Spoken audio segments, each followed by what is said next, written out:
안녕하세요. 30년 경력의 K-에듀 영어 대표 강사 오직입니다.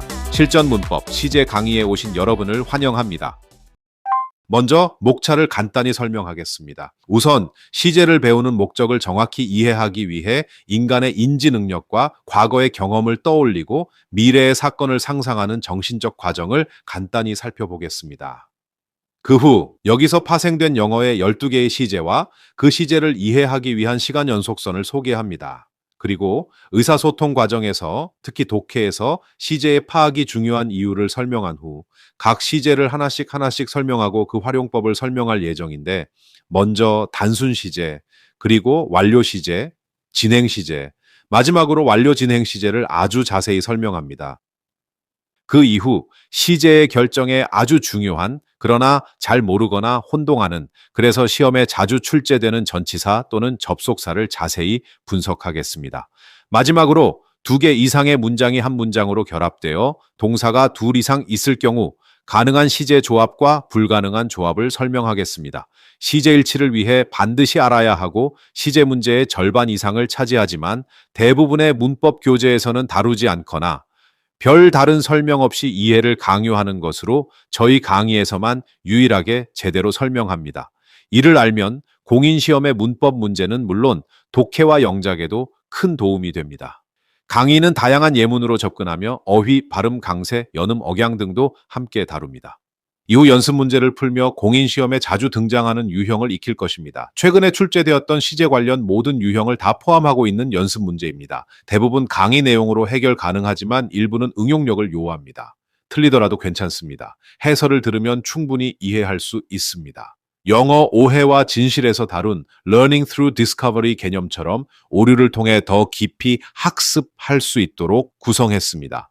힘들게 배운 시제와 어휘를 완전히 내재화하기 위해서는 복습이 중요한데, 교재를 눈으로만 보지 말고 스피킹과 리스닝을 병행하기 바랍니다. 그러면 어휘, 문법, 독해, 듣기, 말하기, 작문 등 여러 마리 토끼를 한 번에 잡을 수 있습니다. 영어, 오해와 진실에서도 언급했듯 본 강의는 인터리빙 방식을 기반으로 하기 때문에 처음엔 낯설지만 익숙해지면 가장 효과적인 학습법임을 알게 될 것입니다. 강의는 연습 문제를 포함해 총 12파트로 구성되어 있으며 관련 자료는 별도 영상으로 제공합니다.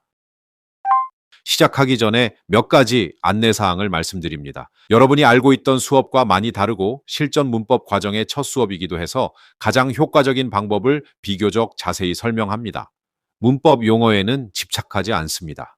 다양한 예문에서 처음 접하는 단어가 많을 텐데 일부러 뜻은 표기하지 않았습니다. 대부분 따로 설명하지도 않습니다. 문장 안에서의 의미를 설명합니다. 따라서 여러분도 따로 외우지 마세요. 시간 낭비임을 여러분이 더 잘 알고 있습니다. 어떤 예문은 어려울 수도 있습니다. 특정 의도를 가지고 포함시킨 예문이니 당황해하지 않습니다. 초점이 맞춰진 문법 사항 외에는, 즉 여기서는 시제 외에는 다른 문법 사항은 자세히 설명하지 않고 여백으로 남겨놓겠습니다. 뇌가 자연스럽게 익힐 수 있도록 반복적으로 연습하면 자연스럽게 익히게 됩니다. 또 복습하면서 숨겨놓은 이스터에그도 발견하는 재미도 느껴보시기 바랍니다. 어휘의 의미도 중요하지만 발음이나 강세에도 집중하겠습니다. 여러분의 목적이 회화라면 당연히 신경을 써야 하고, 다른 목적, 예를 들어 공인시험 준비라고 하더라도 알고 있어야 합니다. 이건 시간 낭비가 아닙니다. 그래야 더 빨리 실력이 늡니다. 더구나 본 과정은 고급 문법 과정인 만큼 교재와 영상 어디에서도 한국어는 단 한 글자도 포함되어 있지 않습니다. 초급자가 아니라면 영어는 영어로 접근하는 것이 가장 올바른 방법입니다. 다만 여러분의 이해를 돕기 위해 제가 현장 강의에서 늘 그랬듯이 쉽고 명확하게 설명해 드리니 걱정하지 않으셔도 됩니다. 제 경험상 이로 인해 어려워하는 사람은 보지 못했습니다. 그리고 다시 한번 강조합니다. 단어 뜻을 별도로 외우지 마시고 문장 전체에 익숙해지길 바랍니다. 그럼 단어는 자연스럽게 외워집니다. 당연히 복습과 쉐도잉 과정을 거쳐야 합니다. 역시 시간 낭비가 아니라 시간을 절약하는 제 경험상 단어를 자기 것으로 만드는 가장 확실한 방법입니다. 저희 홈페이지 ojigedu.com에서 수업 자료를 다운로드 받을 수 있습니다. 물론 다운로드 받지 않아도 수업을 들을 수 있습니다. 여러 시험 자료와 실생활에서의 사용 비율을 감안하여 수업 내용과 예문을 꽤 오랜 시간에 걸쳐 힘들게 만들었습니다. 이를 다른 곳에 활용하고자 하는 분은 사전에 저희와 상의한 후 출처만 정확히 밝혀주시면 됩니다. 예문에 나온 대부분의 이름은 교육 목적을 위해 창작 또는 사용되었습니다. 실제와 아무 상관없음을 밝혀둡니다. 수업 자료는 A4 용지 기준 연습 문제 포함 총 54페이지이며 홈페이지에서 회원 가입하고 인쇄한 후 수업을 들을 것을 권장합니다. 현장에서 이미 검증되었고 실제 시험 경향까지 반영한 내용이 아주 풍성합니다. 인쇄가 힘들 경우 화면을 반으로 나눠 시청해도 되며 디지털 펜을 이용하는 방법도 있습니다. 참고로 윈도우를 쓰는 경우 윈도우 키와 화살표 키를 사용하면 화면이 반으로 분할됩니다. 장치마다 다르니 각 설명서를 참조해 주시기 바랍니다. 물론 다운로드 없이 시청하셔도 됩니다. 문법은 소통의 도구 중 하나입니다. 절대 잊으면 안 됩니다. 시작하겠습니다. 먼저 인간의 인지 능력을 살펴봅니다. 인간의 기억은 과거 경험이나 학습한 정보를 뇌에 저장하고 필요할 때 다시 꺼내어 활용하는 인지 과정인데 그 종류가 꽤 많으나 여기서는 중요한 것 몇 가지만 간단히 설명하겠습니다. 여기 나오는 전문 용어는 몰라도 됩니다. 우선 일화적 기억이 있는데 이는 개인이 경험한 특정 사건이나 일상을 시간과 장소, 감정 등의 맥락과 함께 기억하는 능력을 말합니다. 예를 들어 어제 동물원에서 사자를 봤는데 정말 좋았다. 보조바퀴 없이 자전거를 탔는데 너무 떨렸지만 아빠가 옆에서 응원해 주었다의 경우처럼 말 그대로 에피소드와 그와 관계된 감정을 기억하는 능력을 말합니다. 다음 의미 기억. 이는 개인적인 경험과 관계없이 일반적인 사실이나 지식을 기억하는 능력입니다. 예를 들어 동물원에 가면 사자 같은 아프리카 동물이 있다. 사람들은 대부분 자전거를 잘 못타고 처음 탈 때는 다 무서워한다와 같이 일화기억과는 달리 보편적 정보를 기억하는 능력을 일컫습니다. 다음 절차적 기억. 이는 반복 학습을 통해 습득되는 무의식적 기억입니다. 예를 들어 나는 동물원에서 입장권을 구입하는 과정, 자전거를 빌리는 절차, 그리고 아프리카 구역으로 가서 사자 우리로 가는 방법을 안다처럼 말로는 설명하기 어렵지만 무의식적으로 그 절차를 하나씩 수행하는 기술과 습관의 저장소 역할을 합니다. 그 다음 감각 기억은 우리가 환경에서 받아들이는 시각, 청각, 후각, 미각, 촉각 등 감각 정보를 아주 짧은 순간 동안 원래의 형태 그대로 저장하는 기억 체계를 말합니다. 동물원에 갔더니 사자 울음소리가 연상되었다. 자전거를 타니 지면에 닿은 타이어 소리가 들렸다. 의의 예처럼 의식적인 노력 없이 아주 짧은 시간 동안 정보를 원래 감각의 형태로 유지하는 기억 체계입니다. 마지막 작업 기억은 정보를 일시적으로 유지하고 조작하는 인지 체계로 우리가 생각하고 이해하며 문제를 해결하고 결정을 내릴 때 활용됩니다. 동물원에서 자전거를 빌려 사자우리를 향해 갈 때 나는 지도에서 봤던 길을 생각했다의 예처럼 또 상점에서 여러 물건을 고른 후 가격을 암산할 때 독해를 하며 의미를 파악하는 경우 등에 사용하는 정신적 작업대 역할을 합니다. 따라서 작업 기억은 논리적 사고, 학습 능력, 문제 해결과 의사결정 능력과 직접적으로 연관되는 매우 중요한 인지 기능입니다. 까마귀, 침팬지, 쥐, 돌고래 등의 동물도 인간과 비슷한 인지 능력이 있긴 하다고 알려져 있습니다. 하지만 동물은 그 기억을 언어로 표현할 수 없고 과거 기억 정보를 순차적으로 체계적으로 기억할 능력이 부족하고 또 추상적 개념으로 정보를 저장할 능력이 없습니다. 이는 많은 연구를 통해 증명된 바 있고 오직 인간만이 이러한 인지 능력을 갖고 있습니다. 그리고 이 인지 능력이 있기 때문에 모든 언어에서 과거 시제가 탄생했던 것입니다. 즉, 과거의 구체적 또는 추상적 정보를 시간적 순서로 체계화하여 언어로 표현하는 가장 단순한 장치가 과거 시제인 것입니다. 다른 인지 능력도 살펴보겠습니다. 복고풍이 유행한다 이렇게 말할 때 레트로라는 단어를 쓰죠. 레트로는 뒤쪽으로의 뜻을 갖는 라틴어로 인간은 후향적 기억, 즉 과거의 사건, 사람, 단어 혹은 경험했던 일을 회상하는 기억 체계를 가지고 있습니다. 앞서 살펴봤던 일화적 기억, 의미 기억, 절차적 기억을 포괄하는 용어로 우리가 보통 기억이라고 표현하는 것의 전문 용어입니다. 그 반대 개념이 이 전향적 기억입니다. 이는 미래의 특정 시점에 해야 할 행동이나 계획된 의도를 기억해내는 능력을 의미합니다. 즉, 과거의 정보를 회상하는 후향적 기억과는 달리 아직 일어나지 않은 일을 기억하는 것입니다. 네가 말한 대로 동물원에서 자전거를 빌려서 사자우리를 다녀온 후 그 자전거를 반납했다의 예처럼 계획된 행동을 미래의 적절한 시점과 상황에서 떠올리고 수행할 수 있는 능력과 직결됩니다.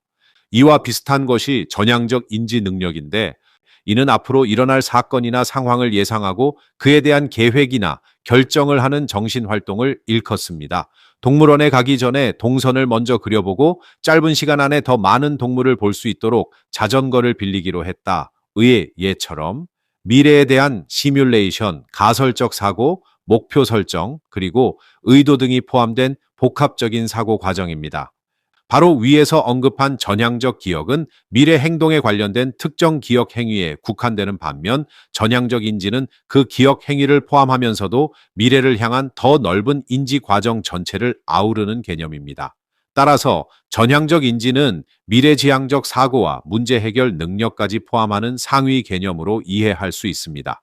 마지막, 예측 능력. 이는 현재의 정보를 바탕으로 미래에 일어날 사건이나 결과를 예상하는 능력을 말하며, 주말에는 동물원에 사람이 많을 것 같으니 일찍 가서 자전거 빌려야겠다. 이런 예처럼 일상적인 것도 있고, 기상청에서 날씨 예보를 하는 것, 선거 결과를 미리 짐작하는 것 등 과학적 지식이나 경험에 기반해서 미래를 추정하는 경우가 많으나 확률적 판단으로 항상 정확한 것은 아닙니다. 즉, 불확실성을 내포합니다.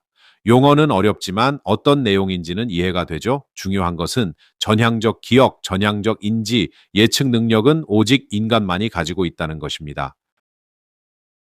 원숭이나 코끼리 등 몇몇 동물에게도 이런 능력이 있다고 알려지긴 했으나 주로 생존을 위한 목적으로 매우 단순하고, 특히 동물은 언어를 매개로 하여 서로 의도나 목표를 조율할 능력이 없고, 복잡하고 추상적인 내용을 유연하게 상상하고 계획할 능력도 없으며, 장기간에 걸친 순차적 행동을 체계적으로 정리하여 인지할 능력이 없습니다.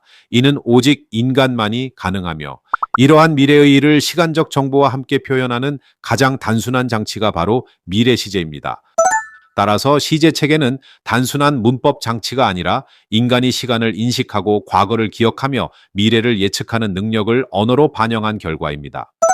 이런 시간적 표현을 위한 진화 과정은 과거 사건을 다시 경험하고 미래 상황을 상상하는 인지 능력과 연관되어 있습니다. 영어뿐만 아니라 모든 언어는 이런 인지 능력을 표현하기 위해 과거, 현재, 미래를 구분하는 시제를 발전시켰습니다. 즉, 인간의 정신적 시간 여행 능력과 밀접하게 연결되어 있습니다. 영어에서는 이런 시간 정보를 표현하는 장치가 크게 세 가지가 있는데, 첫째 시제, 둘째 가정법, 셋째 시제일치입니다. 이번 영상에서는 이중 시제에 초점을 맞춰 설명하겠습니다. 먼저 그 진화 과정을 간단히 살펴보겠습니다. 고대 영어에서는 현재 시제와 과거 시제, 이렇게 두 시제만 있었습니다. 미래 시제는 존재하지 않았고 현재 시제에 미래를 표현하는 단어를 혼합하여 사용했습니다. 예를 들어 왕래발착 동사의 현재 시제가 미래 시제를 대신하는 습관은 지금도 남아 있습니다. 그러다 노르만족의 영국 침투가 있었고 이게 중세 영어의 시작을 알립니다. 즉 영어에 많은 변화가 있었다는 뜻입니다. 여러 특징이 있지만 시제에 초점을 두어 설명하면, 기존의 현재 시제와 과거 시제는 유지되었고 문법적으로 완전히 체계화되지는 않았지만 미래 시제를 위한 조동사가 나타나기 시작했고 완료 시제도 등장했습니다. 이후 수백 년 동안 여러 전쟁과 외부 변수의 영향으로 영어에 더 많은 언어가 흡수되면서 단순 시제, 진행 시제, 완료 시제, 완료 진행 시제 형태가 발달되었습니다. 즉, 지금의 12시제가 체계화되었습니다. 이 표에서 보듯 영어에는 12개의 시제가 있고 각 시제는 각각 다른 시간 정보를 전달합니다. 여러분도 이미 문법을 접해봤기 때문에 이 시제 분류에 대해 어느 정도는 알고 있을 것입니다.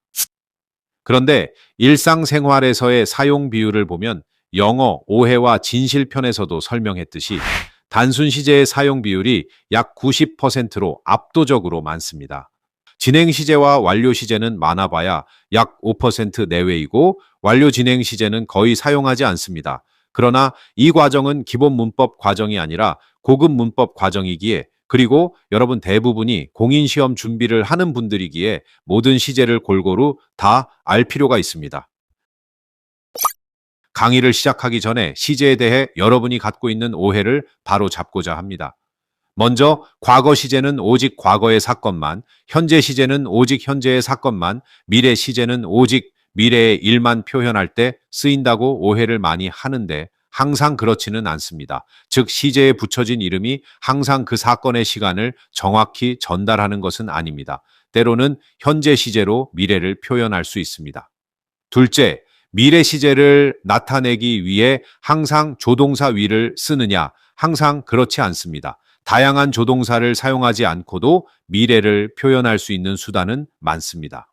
셋째, 현재 진행 시제는 항상 현재 일어나고 있는 일을 표현하는 데 쓰이느냐? 역시 항상 그렇지 않습니다. 시제의 이름은 현재 진행이지만 미래의 일을 표현할 때 쓰이기도 합니다. 다음, 대과거는 항상 아주 오래전의 사건을 표현할 때 쓰인다고 오해하는 분도 많은데 그렇지 않습니다. 대과거는 과거의 두 사건의 시간 순서를 나타내기 위해 발전한 시제로 한 사건이 다른 사건보다 불과 몇 초 전에 일어났어도 쓸 수 있습니다. 시제에 대한 오해를 바로잡기 위해 또 시제를 가장 정확히 이해하기 위해서 시간을 시각적으로 표현할 장치가 필요한데 이 그림으로 시제에 접근하는 것이 가장 좋습니다. 편의상 시간이 왼쪽에서 오른쪽으로 흘러간다고 가정하고 물리학에서 사용하는 용어를 빌려 이 표를 time continuum, 즉 시간 연속선이라 부르겠습니다. 문제 하나 내보겠습니다. 빈칸에 들어갈 시제를 딱 하나만 골라보기 바랍니다. 네 가지가 다 가능한데 한 개만 고르라니 어렵죠? 셰익스피어도 해밍웨이도 풀 수 없는 문제입니다. 그러나 time markers, 즉 시간을 알리는 부호가 있다면 얘기는 달라집니다. 아래에 나와 있는 예처럼 각종 부사, 전치사 혹은 접속사가 시제를 표현하는데 또는 시제를 결정하는데 중요한 역할을 합니다. 이 강의에서 time continuum 그리고 time marker라는 용어를 많이 사용할 예정입니다. 여러분이 시제뿐만 아니라 가정법과 시제일치까지 다 이해하려면 이 두 개념에 익숙해져야 합니다. 그럼 시제를 정확히 이해하는 것이 왜 중요할까요? 문법은 소통을 위한 약속 중 하나이고 그 소통 능력을 평가하는 시험 중에 독해가 가장 큰 비중을 차지하고 있죠. 독해를 잘하기 위한 여러 능력이 필요한데 가장 기본적인 것이 육하 원칙의 분석입니다. 즉, 누가 무엇을 언제, 어디서, 왜, 어떻게 이 정보의 파악은 독해의 논리 파악에 필수적입니다. 모든 문장은 표준 영어 기준으로 주어와 동사가 반드시 있고 주어는 누가, 동사는 무엇을 이 정보를 파악하는 데 주로 쓰입니다. 그러나 동사에는 시제가 있고 타임 컨티뉴엄 상의 동사 그리고 특히 타임 마커와 같이 쓰인 동사는 우리에게 특정 사건의 시간, 기간, 순서 정보를 전달합니다. 이뿐 아니라 동사의 시제는 특정 사건의 인과관계 정보를 전달하는 데도 유용합니다. 예를 들어 늦잠 잤다라는 정보와 지각했다라는 정보가 결합되면 단순히 시간적 순서만 전달하는 것이 아니라 원인과 결과의 논리적 연결을 명확히 전달합니다. 모든 공인시험 독해에서 이 인과관계의 파악 관련 문제는 단 한 번도 빠짐없이 출제될 정도로 매우 중요한 논리 분석 능력입니다. 또 시제로 작가의 의도를 파악할 수 있습니다. 즉 시제에 따라 작가의 의도가 달라지기도 합니다. 그 정보가 사실인지 아니면 단순한 생각인지 가설인지 예측인지 아직 진행 중인지 아니면 끝난 사건인지 일반적인 정보인지 아니면 구체적인 예인지 시제에 따라 달라지며 또 시제가 그 문장의 또는 글 전체의 장르를 결정하기도 합니다. 논설문인지 설명문인지 아니면 수필인지. 즉 시제가 육하 원칙에 어떻게 의 정보 파악에도 엄청난 영향을 줍니다. 때로는 독해 객관식 문제의 보기에 시제가 답인지 아닌지를 결정할 때도 있습니다. 즉 다른 게 다 맞아도 시제가 틀리면 답이 아닐 수도 있습니다. 따라서 동사의 시제는 육하 원칙 중 4가지 정보를 전달하는 논리구조 파악의 가장 기본적인 뼈대 역할을 합니다. 그래서 이 고급 문법 과정을 시제부터 시작하는 것입니다. 즉, 이 강의의 목표는 문법의 이해에 그치지 않고 더 효율적인 독해 능력 다지기에도 있습니다. 더 자세한 것은 독해 강의 때 공개합니다. 이제 더 구체적으로 볼까요? 만약 주어와 동사가 각 하나뿐이라면 시제는 어떻게 될까요? 현재 시제, 미래 시제, 과거 시제, 대과거 또는 과거 완료, 현재 완료, 미래 완료 중 하나가 될 확률이 높죠? 그런데 동사가 2개 이상이라면 어떻게 될까요? 12개의 시제가 있는데 그중 어떤 시제의 조합이 가능하고 어떤 시제의 조합이 불가능할까요? 이게 이 과정의 최종 목표입니다. 대부분 잘못 알고 있거나 또는 감으로 대충 알고 있는데 사실 이 뒤에는 엄격한 룰이 존재합니다. 시험에 출제되는 게 이 시간 구조 조합인데 모든 교재에서 명확히 설명해 주지도 않습니다. 그래서 최초로 그 룰을 여기서 공개합니다. 이 강의 끝부분에서 설명합니다. 그 전에 12개의 시제 각각의 특징을 잘 알아야 하기 때문입니다. 이번 영상에서 인간의 복잡한 시간 인식 능력을 언어로 정확히 표현하기 위해 시제를 발전시켰다는 것을 알았습니다. 언어 중 하나인 영어는 그렇게 12개의 시제를 발전시켰고, 따라서 시제는 단순히 문법이 아니라 시간 속에서 사건을 바라보는 인간의 사고 방식을 보여줍니다. 시제를 기반으로 가정법과 시제일치 방식도 발전되었으므로 이 배경 지식을 알고 있는 것이 중요합니다. 그래서 시제 강의에 바로 들어가지 않고 인트로 편을 따로 구성했습니다.